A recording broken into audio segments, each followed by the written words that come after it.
बहुत बहुत शुक्रिया ma'am, thank you so much. Shrimati Navneet Rana जी।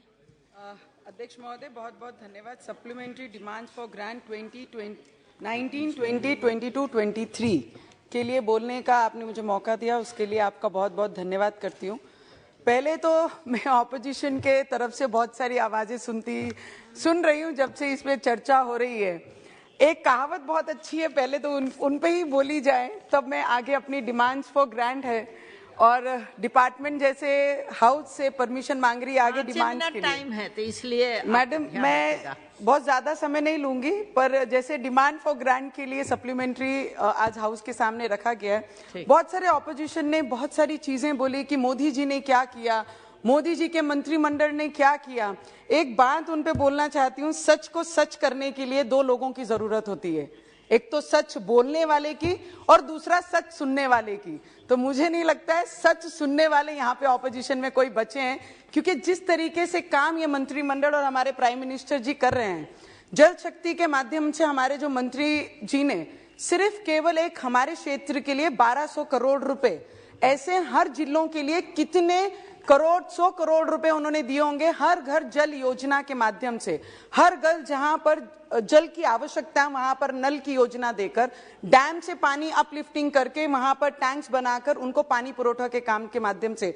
तो मंत्री महोदय जी का बहुत दिल से धन्यवाद करूंगी। मैडम, हमारे क्षेत्र में ऐसे कुल 12 डैम हैं और 12 डैमों को अगर कनेक्टिविटी अपलिफ्ट करके हमारे गांवों को सप्लाई किया जाएगा पानी, तो ऐसे 200 से 250 गांवों को वो पानी पुरोठा हम उसके माध्यम से कर सकते हैं। बहुत सारी मदद पानी पुरोठा के माध्यम से हमारे मंत्री ने हमारे जिले और महाराष्ट्र के लिए किए हैं, पर ऐसे अगर किया जाए तो मेरे जो मेलघाट क्षेत्र है, ट्राइबल क्षेत्र है, जहां पे पानी पुरोठा की बहुत बड़ी अड़चन है, वहां पे उनको मदद की जा सकती है। और हमारा शिम्बोरा डैम है जो अमृत 2 फेज 2 में आएगा मैडम, वहां पे 30 साल पुरानी पाइपलाइन है जो हर बार हर हफ्ते में हर 15 दिन में टूट जाती है। तो उसकी पाइपलाइन का अगर काम हमने किया और अमृत फेज 2 में 750 करोड़ का हमने स्टेट गवर्नमेंट से फॉरवर्ड किया है सेंट्रल गवर्नमेंट को, अगर जल्द से जल्द वो मदद हमारे डिस्ट्रिक्ट को हुई तो हमारे शहरी विभाग में जितने लोग रहते हैं करीबन उनको इसकी मदद बहुत बड़े पैमाने में होगी। गवर्नमेंट मेडिकल कॉलेज मैडम, जो हमारे प्राइम मिनिस्टर जी का सपना है, हर जिले में गवर्नमेंट मेडिकल कॉलेज होना चाहिए और बहुत हद तक हमारे डिपार्टमेंट ने और हमारे ये सरकार ने वो पूरा करते हुए दिखाया। हमारा क्षेत्र ट्राइबल एरिया से जुड़ा हुआ है, जहां पर गवर्नमेंट मेडिकल कॉलेज के लिए जगह भी आवंटित की गई है। अगर उसका पाठ पुरावा अगर किया जाए और उसे थोड़ा सा धक्का मारा जाए तो वहां पे गवर्नमेंट मेडिकल कॉलेज भी जल्द से जल्द उपलब्ध करा दिया जाए तो हमारे डिस्ट्रिक्ट को, विदर्भ के लोगों को बहुत बड़ी फायदा उससे होगा।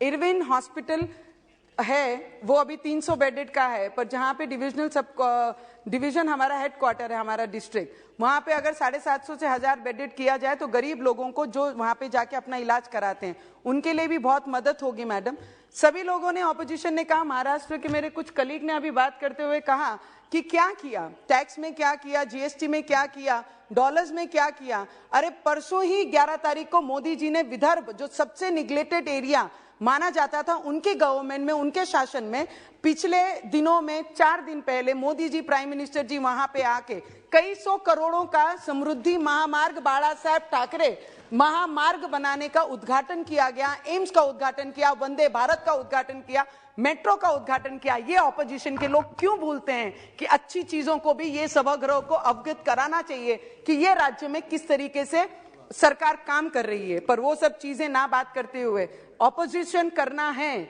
बोलते हैं ना, कई लोग मार्केट में जाते हैं अमरूद खरीदने के लिए तो पूछते हैं भैया मीठा है ना, और घर पे लाने के बाद उसमें नमक छिड़क के खाते हैं। वो हालत हो गई हमारी ऑपोजिशन की, आज वो परिस्थिति में वो खड़े हैं, मीठा पूछने के बाद नमक लगा के खाते हैं। Madam, finance minister ji is here, Karad साहब इज हियर। हमारे रेलवे डिपार्टमेंट से भी मेरी कुछ डिमांड रहेंगी। हम लोग हैं एमपी मेंबर ऑफ पार्लियामेंट से, घर में जब हम रिप्रेजेंट करते हैं बहुत सारी अपेक्षा भी हमारे लोग हमारे से करते हैं। तो ब्रिटिश कालीन स्टेशन हैं हमारे, मैंने बहुत बार उसकी डिमांड्स भी ये हाउस में रखी हैं। अगर उसके ब्यूटिफिकेशन के लिए कुछ चीजें, अगर फंड हमें उपलब्ध किया जाए तो हमारे क्षेत्र के उस भाग के लोगों को और आने जाने वाले लोगों को बहुत सारी सुविधाएं होंगी।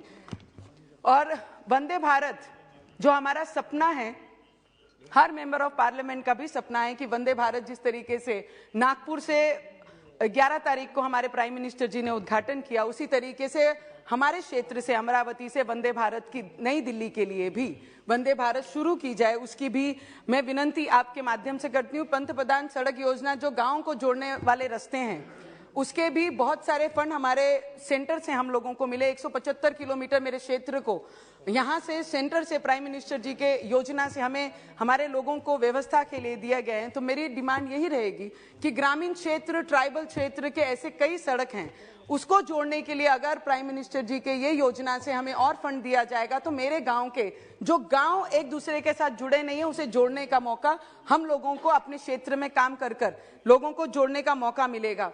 सर मैडम, चक रोड हमारे यहाँ पे पानधान बोलते हैं, अमी पानधान रस्ते मनतो, हमारे यहाँ पे महाराष्ट्र सरकार अब जो 4 महीने से आई है, आपने अगर मुख्यमंत्री जी को फोन करके भी अगर कुछ कंप्लेन की तो कंटिन्यू उनके ऑफिस से फोन आकर आपको उस चीज का फॉलोअप किया जाता है। इतने एक्टिव और इतने अलर्ट मुख्यमंत्री और डिप्टी सीएम साहब हैं। अब जो काम होगा चक रोड के लिए, पानदान रस्तों के लिए, उस पर विश्वास है। पर मेरी अपील रहेगी as a member of parliament, जब चक रोड की बात आती है क्षेत्र में करने के लिए, तो हम लोगों के पास कोई भी हाथ में फंड नहीं होता है, जो हमारी अथॉरिटी हमारे पास नहीं होती है। अगर उसके लिए केंद्र शासन से, केंद्र सरकार से हम किसानों के लिए बहुत सारी योजना ला रहे हैं, किसान हमारे खुश रहें, उनका परिवार अच्छा रहे, सब चीज रहे, पर उसके साथ जो किसान हर रोज सुबह शाम वो खेतों में जाता, उसके लिए चक रोडों के लिए स्पेशल एमपी को अगर कोई फंड दिया जाए, नहीं तो जैसे ग्रामीण सड़क योजना जो पंतप्रधान जी के नाम पे, अगर उसी नाम पे चक रोड के लिए भी फंड अलॉट किया जाए तो मुझे लगता है हम किसानों को बहुत बड़ी राहत हम देख के उनकी मदद कर सकते हैं। Madam just 2 minutes. Awas Yojana, हमारे पंतप्रधान आवास योजना के जो बहुत सारे प्रॉब्लम्स है, पिछली बार 2.5 साल अलग सरकार राज्य में थी तो बहुत सारी समस्या हमारे आवास योजना के माध्यम से लोगों को हुए, लोगों ने अपना छत खोल के रख दिए पर उनके पास रहने की जगह नहीं, क्योंकि फंड ही अलॉट आया ही नहीं था। तो मैं विनंती करूंगी, और जो नए नंबर्स लेना बंद कर दिया है आवास योजना के, वो लेना शुरू किया जाए तो मुझे लगता है हमारा जो सपना है मैडम, वो 2024 तक वो आवास योजना को आगे बढ़ाना चाहिए, जिसके माध्यम से बहुत सारी मदद हमारे क्षेत्र के और महाराष्ट्र के लोगों को होंगी। मैडम इतना ही बोलना है बस। आई जस्ट टेल जस्ट एक लाइन फाइनेंस मिनिस्टर को, हमारे स्टेट के भी मिनिस्टर और हमारी मैडम आप जिस तरीके से काम कर रही हैं, हम लोगों को प्रेरणा देने वाली काम कर रहे हैं। ये सभागृह को, हर एमपी को एक ऊर्जा देने का काम कर रहे हैं। जो भी फाइनेंस आप लेके आ रहे हैं, जो भी काम कर रहे हैं, मुझे लगता है हम सबके लिए बहुत ज्यादा ऊर्जादायक रहेगा। Thank you so much. Thank you madam.